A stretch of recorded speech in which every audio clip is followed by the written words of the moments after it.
Bonjour, vous regardez Tesla Geek.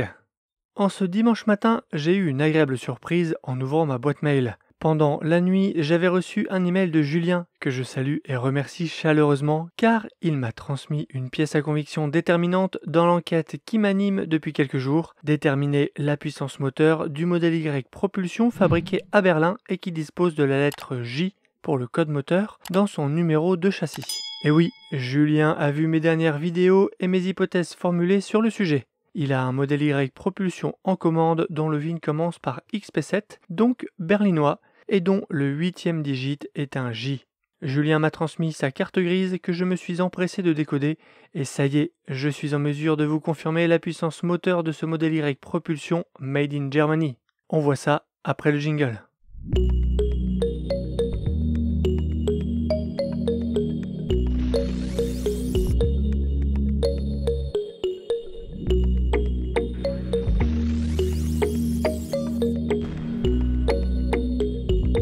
Petit rappel très rapide des épisodes précédents pour ceux qui n'auraient pas vu mes précédentes vidéos. Le modèle Y Propulsion, qui est l'entrée de gamme du SUV familial du constructeur américain, est disponible à la commande depuis la fin août 2022 en Europe avec les spécifications suivantes. 6,9 secondes au 0 à 100, une vitesse max de 217 km/h et une autonomie WLTP de 455 km en jante de série 19 pouces et 430 km en jante 20 pouces en option.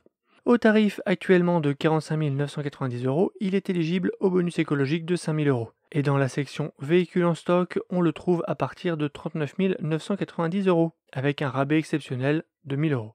Jusqu'à présent, Tesla livrait cette version depuis son usine de Shanghai. Ce Y propulsion chinois est équipé de la batterie CATL 60 kWh chimie LFP, que l'on connaît bien puisqu'elle équipe déjà les modèles 3 propulsion depuis la fin 2021, et du moteur 3D7 de 220 kW de puissance, soit 300 chevaux. 3 rumeurs circulaient autour de cette version.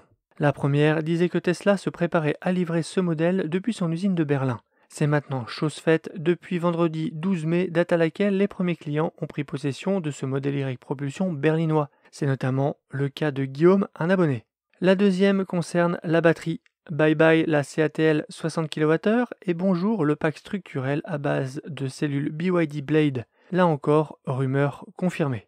La dernière disait que ce modèle Y propulsion berlinois serait équipé d'un moteur de puissance performance, donnant 347 chevaux au lieu des 300 chevaux. Sur la carte grise des Tesla, il y a 2 informations que l'on peut décoder et qui informent sur la batterie et le moteur arrière utilisé. Grâce à des abonnés ayant des Y propulsion en commande, j'ai pu confirmer le pack batterie BYD et observer 2 typologies concernant le moteur, des moteurs S et des moteurs J. Le moteur S est strictement identique à celui qui se trouve dans les versions fabriquées en Chine à Shanghai. Mais pour le moteur J, un doute subsistait et l'espoir d'avoir un moteur plus puissant aussi. Grâce à la carte grise de Julien, je suis maintenant en mesure de vous confirmer la puissance de ce modèle Y propulsion allemand moteur J. Dans la case D2 de la carte grise de Julien, on retrouve strictement la même chose que sur celle de Guillaume, qui a reçu un modèle Y propulsion berlinois moteur S. Et oui, son variant moteur est aussi BZ, ce qui signifie moteur de 3e génération de puissance de base. Il s'agit du même moteur 3D7 de 220 kW. Sa puissance fiscale est identique. Il est indiqué 6 chevaux sur la carte grise et sa puissance nette max, celle-ci se mesure sur un effort de 30 minutes, est elle aussi identique, 88 kW. Mais alors pourquoi avoir fait 2 lettres de différence pour le même moteur avec les mêmes spécifications?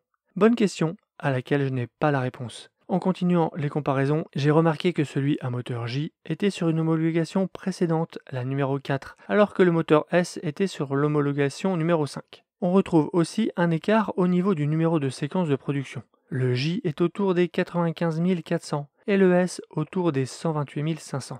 Il y a donc environ 33 000 modèles Y qui séparent ces 2 exemplaires, soit environ 6 semaines d'écart au rythme de 5 000 modèles Y produits par semaine à la Giga Berlin. Tout ça pour dire que peut-être Tesla a changé de lettre en cours de route. En tout cas, le modèle Y propulsion berlinois moteur S de Guillaume et celui moteur J de Julien ont tous les deux la même puissance de 220 kW, soit 300 chevaux. Pas de moteur performance sur ces versions. Je pense que ces constatations mettent fin à un long suspense et à beaucoup de spéculations à ce sujet.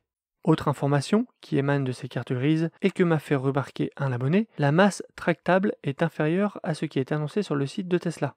Le site parle en effet de jusqu'à 1600 kg, mais en fait, quand on regarde la carte grise et qu'on calcule F3 moins F2, on obtient 1500 kg, ce qui est donc la charge tractable maximale administrativement autorisée. J'ai regardé sur une carte grise de modèle Y grande autonomie et c'est pareil, 1500 kg. Plusieurs questions sont revenues plusieurs fois dans les commentaires de la précédente vidéo. Je vais donc y apporter une réponse, n'ayant peut-être pas été assez clair dans les vidéos précédentes. La batterie BYD est-elle une batterie LFP? La réponse est oui. Est-ce qu'on peut donc charger à 100% au quotidien? La réponse est oui. Quelle est la capacité de cette batterie BYD? Les observateurs estiment la capacité de cette batterie structurelle BYD à 59 kWh brut, contre 61 kWh brut pour sa version chinoise CATL. Pour autant, les deux versions ont les mêmes autonomies WLTP déclarées, à la fois en jantes 19 et 20 pouces, à savoir respectivement 455 et 430 km. Comment est-ce possible, vu que la version allemande a une batterie plus petite et qu'en plus, elle est plus lourde de 8 kg? La meilleure explication est que l'autonomie WLTP déclarée pour la version chinoise soit inférieure à son autonomie WLTP réellement mesurée. Ça ne serait pas la première fois que Tesla fait ça, puisque la Model 3 Long Range avec pack batterie Panasonic de mi-2021, officiellement homologuée à 614 km WLTP, avait en fait un WLTP mesuré de 640 km. C'est ce qu'indiquent les documents d'homologation de l'époque. Tesla avait procédé ainsi car il savait que la batterie Panasonic 82 kWh serait remplacée par la LG de 79 kWh quelques mois plus tard. C'est quand même mieux de procéder ainsi que de faire ce qu'ils ont fait avec ma Model 3, à savoir installer un pack de 77,8 kWh brut, mais le brider à 75 kWh brut. Mais ça, c'est une autre histoire. Comment choisir un modèle Y propulsion si on a envie qu'il soit chinois ou allemand? Pour pouvoir choisir, il faut qu'il y ait un élément discriminant. Par exemple, avec les modèles Y grande autonomie, tant que Berlin ne faisait pas d'intérieur blanc, en commandant un intérieur blanc, on était sûr d'avoir un long range chinois. Depuis que les modèles Y long range gris et rouge sont affichés en gris Quicksilver et rouge cerise minuit, on est sûr que ce sera du Berlin car ces couleurs ne sont faites que là-bas. Pour le modèle Y propulsion, on ne peut pas savoir. On le découvre à l'attribution du VIN. Reste que le noir et le blanc semblent augmenter ses chances d'avoir une fabrication berlinoise. Personnellement, je trouve qu'au niveau alignement de carrosserie, les Chinois restent un petit cran au-dessus des fabrications allemandes. Dernière question que soulèvent ces révélations. Pourquoi les assureurs ont-ils un modèle Y propulsion avec batterie structurelle, une puissance fiscale de 7 chevaux et une puissance max de 347 chevaux depuis la fin d'année 2022 dans leur fichier? La meilleure explication reste que Tesla avait prévu de la produire, ou qu'elle l'a bel et bien été produite, sûrement afin de pouvoir tester les capacités du pack batterie BYD dans des véhicules de test qu'il faut au préalable assurer pour pouvoir mettre sur la route.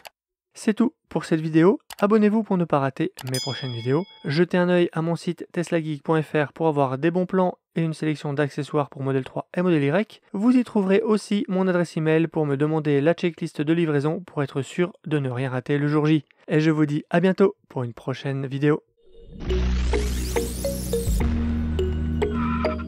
Si tu as aimé cette vidéo ou que tu veux soutenir la chaîne, mets un like. Tu peux t'abonner pour recevoir les notifications de mes prochaines vidéos et aider la chaîne à être mieux référencée. N'hésite pas à donner ton avis en commentaire. À bientôt!